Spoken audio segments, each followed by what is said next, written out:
So, what exactly is provenance? And I will admit that before I read the article that I read, I had never heard of the word provenance before either. But basically, provenance is the origin of an asset, or also the chronology of an asset in terms of the ownership of it. So, the reason why blockchain technology is a complete game changer for the provenance of assets is because it makes it very easy to track the origin and track the ownership. So before the blockchains came along, which is pretty much the time that we're living in now, provenance would be kind of hard to track. It'd be hard to track the origin things. It'd be a lot of tedious work, especially to track the chronology of the ownership, who owns something and for how long.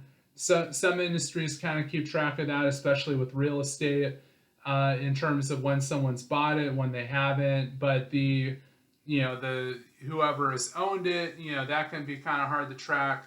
So when it comes to what the blockchains bring to the table, not only are they able to track the provenance of NFTs, but they're also able to track the provenance of real world physical assets, assets that we have in the real world. So for starters, I really love baseball card. I love baseball. I don't love the cards. I know the cards. I know that there are people that out there that have the cards that pay money for it.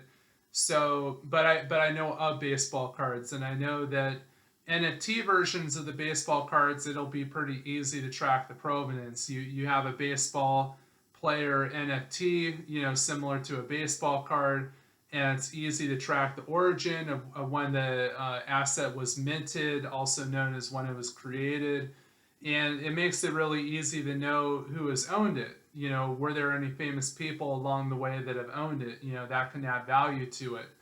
But you also are able to use the blockchain technology to authenticate actual real world baseball cards. So to make it more exciting, you could also talk about art. You can talk about fashion. You could talk about things that are more expensive. Even really fancy cars.